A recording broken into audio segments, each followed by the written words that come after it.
उसके बाद जब हम स्टील बनाना सीख गए और जब चल ही रहा था तो साथ में ही एल्युमिनियम बनाना भी सीख गए। ये हल्का वाला मेटल जो एल्युमिनियम है, पहले बर्तन भी हुआ करते थे। और इसका जो प्रोसेस है वो इलेक्ट्रोकेमिकल प्रोसेस है, हॉल हेराल्ड प्रोसेस भी बोलते हैं। हॉल हेराल्ड प्रोसेस, ये दो लोग थे अलग अलग, दोनों ने एक ही टाइम में वो प्रोसेस निकाला और इसका नाम हॉल हेराल्ड प्रोसेस आया। ये स्मेल्टिंग भी कहते हैं और डीसी इलेक्ट्रोलिसिस है, डायरेक्ट करंट इलेक्ट्रोलिसिस, उससे इसको हम एल्युमिनियम बनाते हैं। और ये 100 साल पुराना प्रोसेस हो गया है, 100 से भी ज़्यादा, और ये आज भी यही प्रोसेस यूज होता है एल्युमिनियम बनाने के लिए। उसके बाद धीरे धीरे रेवोल्यूशन इन ट्रांसपोर्ट आ गया, व्हील्स बनने लगी, हम व्हीकल बनाने लगे, ऑटोमोबाइल, एरोप्लेन आ गया। ठीक है, तो आप देखिए एल्युमिनियम बना, हल्का था, तो हम धीरे धीरे इसी दौरान व्हील्स आ गया, इसी दौरान हमें उड़ने के लिए भी हल्का मटेरियल चाहिए था, वो आ गया। तो इस तरीके से देखिए कैसे डेवलपमेंट जो है मटेरियल के साथ लिंक्ड है। उसके बाद 1939 के अराउंड नायलॉन आ गया, प्लास्टिक। आज भी कितनी चीजें प्लास्टिक की हैं, पहले बाल्टियां लोहे की हुआ करती थी, कितनी भारी होती थी, कभी छूट जाए तो कैसे चोट लगती थी, कितनी आवाज होती थी। आज प्लास्टिक के मग हैं, प्लास्टिक की बाल्टियां हैं, और भी प्लास्टिक की कई सामान है ना। तो जो चीज़ हल्का चाहिए और ज़्यादा हाई टेम्परेचर, ज़्यादा तापमान पे नहीं जाना है, नहीं उसका यूज़ है, तो वहाँ पे हम प्लास्टिक आराम से यूज़ कर सकते हैं। उसके बाद ये तो हो गए, स्टोन आया, ब्रोंज आया, आयरन आया, आयरन के बाद स्टील आया, स्टील के साथ साथ एल्यूमिनियम आया, फिर आपका प्लास्टिक भी आ गया। अब देखिए इलेक्ट्रॉनिक रिवोल्यूशन, जो हम आज की जनरेशन में जिसका खूब जोर से इस्तेमाल करते हैं, और अपने लाइफ में अगर आज मोबाइल ना हो, स्मार्टफोन ना हो, टीवी ना हो, तो कैसा लगता है, आप सोचिए कैसी होगी जिंदगी। तो ये सब आप देखिए, इसके पीछे मटेरियल ही है। सिलिकॉन का आविष्कार हुआ, ठीक है, प्योर सिलिकॉन बनाना सीखे हम लोग। एक मेटलर्जिकल प्रोसेस है जिसमें जोन रिफाइनिंग कहते हैं। इससे हम प्योर सिलिकॉन को सेमीकंडक्टर में यूज करते हैं। आपने सेमीकंडक्टर सुना होगा, तो उसमें हम लोग यूज करते हैं सेमीकंडक्टर्स बनाने में। तो सिलिकॉन के चिप्स होती हैं, इसको हम कैसे इलेक्ट्रॉनिक्स में यूज करते हैं। और आप देखिए धीरे धीरे जैसे जैसे आप आगे बढ़ रहे हैं, तो वैसे वैसे चीजें छोटी होती जा रही हैं। मतलब ज्यादा ऑपरेशंस और छोटे छोटे, पहले कंप्यूटर बहुत बड़े बड़े आते थे, अभी देखिए बस लैपटॉप है, उससे भी छोटे छोटे आईपैड आ गए हैं, है ना, पाम पैड है, आईपैड है।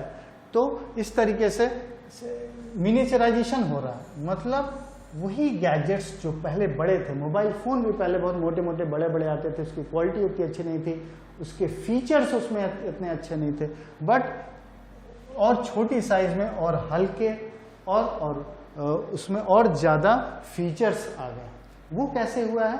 क्योंकि इतने अच्छी आपकी सेमीकंडक्टर्स और ये सब जो इलेक्ट्रॉनिक के जो कंपोनेंट्स हैं वो बनने लगे हैं।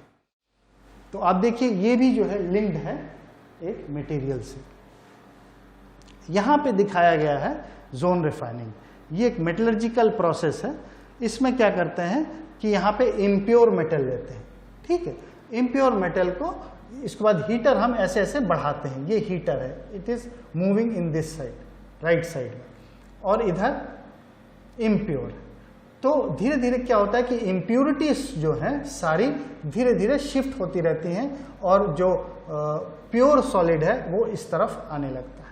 तो ये एक प्रोसेस है, बहुत ही इंटरेस्टिंग प्रोसेस है, बहुत स्लो प्रोसेस है, लेकिन बहुत ही कामयाब प्रोसेस है। और ये इन्होंने डिस्कवर किया और इसको बोला जोन रिफाइनिंग प्रोसेस। तो इसमें क्या है, सिलिकॉन को प्यूरिफाई करते हैं इस प्रोसेस में, और जितना ज़्यादा प्यूरिफाई करेंगे उतना अच्छा सेमीकंडक्टर कंपोनेंट्स बनेंगे, क्योंकि इसमें जो है जो ट्रांसफर ऑफ जो इलेक्ट्रॉन्स है वो इम्प्रूव हो जाता है। और अगर इम्प्योरिटीज़ रहती है, अगर सिलिकॉन के अलावा दूसरी चीज़ें रहती हैं, तो वो उस इलेक्ट्रॉन के मूवमेंट को प्रॉब्लम करती है, ठीक है।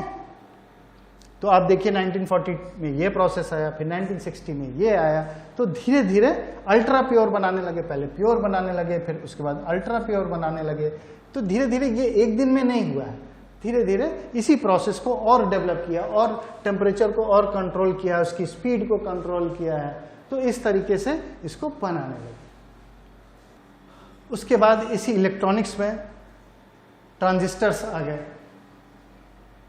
और इलेक्ट्रॉनिक इंडस्ट्री में खूब सारे आप देखिए जो गैजेट्स हैं आपके पास, पोर्टेबल टीवीज हैं, पॉकेट रेडियोस हैं, पीसीज हैं, और जो पहले एक वैक्यूम ट्यूब हुआ करता था वो धीरे धीरे खत्म हो गया। क्यों? क्योंकि इसमें मेंटेनेंस बहुत था, वैक्यूम ट्यूब।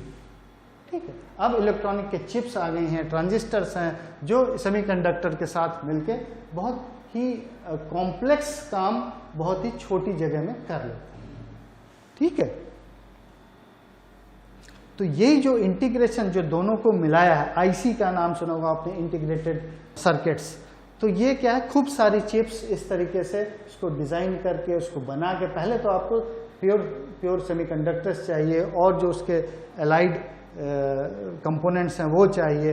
तो इस जो कंपोनेंट्स हैं उसको बनाना एक बहुत ही पहले मटेरियल उस क्वालिटी का मिलना, उसके बाद आपने सुना होगा सेमीकंडक्टर में N type semiconductor, P type semiconductor, है ना, तो उस तरीके से उसमें होल्स का मूवमेंट हो रहा है कि इलेक्ट्रॉन का मूवमेंट हो रहा है। ये अभी इंट्रोडक्टरी लेक्चर है, हम सेमीकंडक्टर के ज़्यादा डिटेल में इस समय नहीं जाएंगे, आगे हम लोग जाएंगे। ठीक है, तो यहाँ पे मेरा यही कहने का मतलब था कि किस तरीके से जो आईसीज बन रही हैं, है ना, तो वो किस तरीके से, वो आप देखिए आज की ऑटोमोबाइल में पूरा इलेक्ट्रॉनिक्स, पूरा उसका कंट्रोल ऑटोमेटेड है। ठीक है, 10 प्रकार के सेंसर लगे हैं, उसका 10 जगह से इनपुट लेता है, फिर उसका इलेक्ट्रॉनिक कंट्रोल यूनिट होता है, वो उसको कंट्रोल करता है। ठीक है, तो कितना ज़्यादा इसमें ऑटोमेशन आ गया है, इलेक्ट्रॉनिक्स आ गई, और ये जो सेंसर्स जो बने हुए हैं ये सब स्मार्ट मटेरियल्स के हैं। हम लोग देखेंगे, ये बहुत ही इंपॉर्टेंट और बहुत ही इंटरेस्टिंग चीज़ें हैं कि किस तरीके से ये सेंसर्स इनको सिग्नल देता है और किस तरीके से पूरा ऑटोमेशन चलता है। खूब सारे सेंसर्स लगे रहते हैं और पूरा, अब तो आपने देखा होगा ऑटोनोमस कार भी आ रहे हैं, ड्राइवरलेस कार, तो वो कैसे कर रहे हैं, वो सिर्फ इलेक्ट्रॉनिक्स पे ही काम चल रहा है उसका।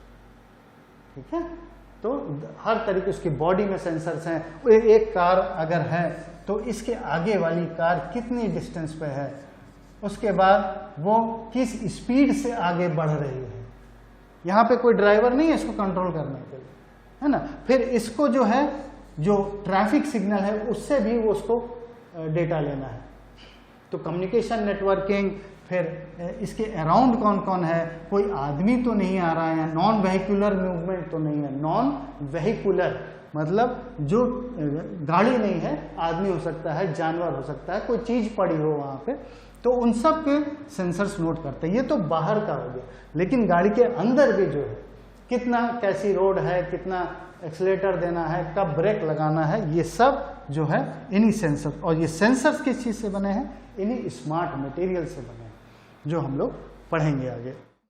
तो आप देखिए किस तरीके से मटेरियल्स पूरी लाइफ को, आप अगर ऑटोनोमस कार आती हैं और वो सक्सेसफुल होती हैं, फुल्ली चलती हैं, तो कितना, एक तरफ तो कितने ड्राइवर लोग को दिक्कत होगी जिनका रोजगार है, लेकिन दूसरी तरफ हाई टेक कितनी इंडस्ट्री आ जाएगी, कितने लोगों को वहां रोजगार मिलेगा, है ना। तो इस डेवलपमेंट से दूसरी तरीके की फैक्ट्रीज डेवलप होंगी। ये हमेशा हुआ है कि एक जब कोई चीज़ शुरू होती है तो वो धीरे धीरे जब हम इवॉल्व होते हैं, जो एक तरीके की टेक्नोलॉजी होती है उससे हम आगे बढ़ जाते हैं। ठीक है, और जैसे हमने कहा कि वो वहाँ पे जो जब ऑटोनोमस व्हीकल आई तो वहाँ पे जो है बिल्कुल एक अलग तरीके की रिक्वायरमेंट आ जाएगी, खूब सारे सेंसर्स बनेंगे, खूब सारे उस तरीके के मटेरियल बनेंगे। ठीक है, लेकिन वहीं पे आप कह सकते हैं कि हमारे बहुत से लोग रोजगार चले गए, लेकिन ये तो होता है, ये इसी तरीके से हमारा सिविलाइजेशन आगे बढ़ता है। उसी तरीके से जैसे पहले स्टोन एज में जो लोग स्टोन का सामान बनाते थे, अब उनकी कला हट गई, अब जो आयरन बनाना जिसको आता है वो उसका मार्केट चलेगा। ठीक है, तो इसी तरीके से ये हमारी सिविलाइजेशन चलती है और आगे बढ़ती रहेगी। और इसके बाद हम लोगों ने बात की कि कैसे digital communication networks, optical fibres, broadband किस तरीके से हर जगह आ गया है। ठीक है, ऑप्टिकल फाइबर्स भी कार्बन फाइबर्स के हैं, ग्लास फाइबर्स का है, तो इस तरीके से वो भी उसमें भी मटेरियल है।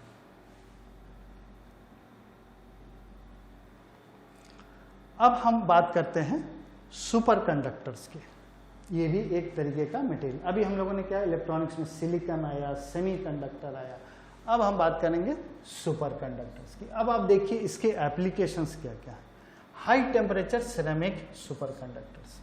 सिरेमिक हम लोग देखेंगे क्या चीज़, जैसे Al2O3, ये इनऑर्गेनिक ऑक्साइड्स हैं ये, तो जैसे एल्यूमिनियम की oxide, zirconium oxide, hafnium oxide, इस तरीके के मेटल्स के ऑक्साइड्स हैं।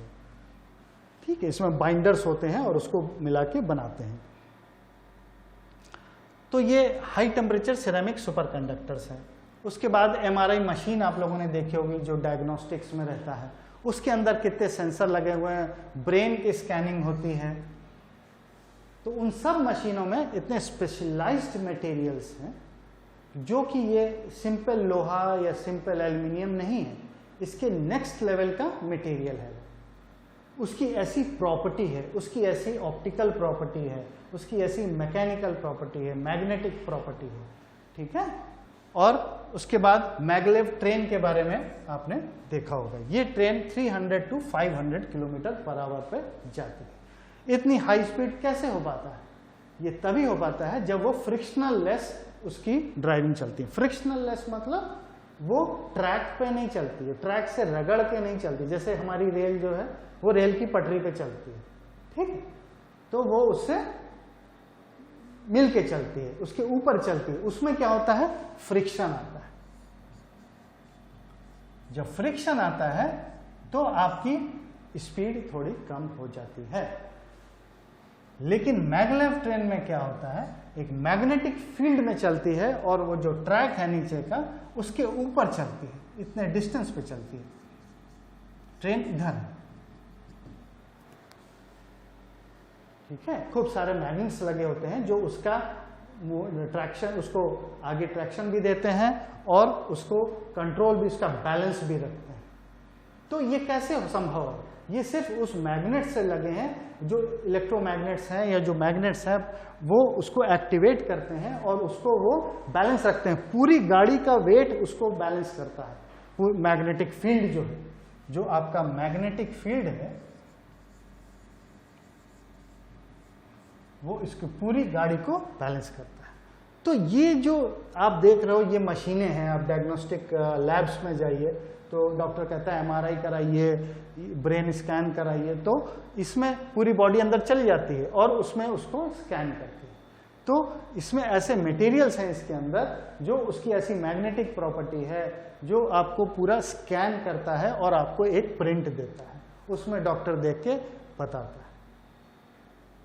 तो ये हमारे सब्जेक्ट से कैसे रिलेटेड है? बिकॉज इसमें इस प्रकार के मटेरियल्स लगे, एडवांस्ड मटेरियल, स्मार्ट मटेरियल्स, ठीक है। तो इसको बनाना, इसको समझना, पहले तो समझना ये क्या है, फिर ये कैसे बना है, इसकी कौन सी प्रॉपर्टी है जो हम कहाँ पे यूज कर सकते हैं, ठीक है। तो मैग्नेटिक लेविटेशन भी एक तरीके का, आप देखिए इसमें ये जो इतनी हाई स्पीड पे चलती है ये इसीलिए है क्योंकि इसके पास फ्रिक्शन नहीं है और यहाँ पे इतने स्ट्रॉन्ग मैग्नेट्स लगे हैं जो इस काम को करते हैं।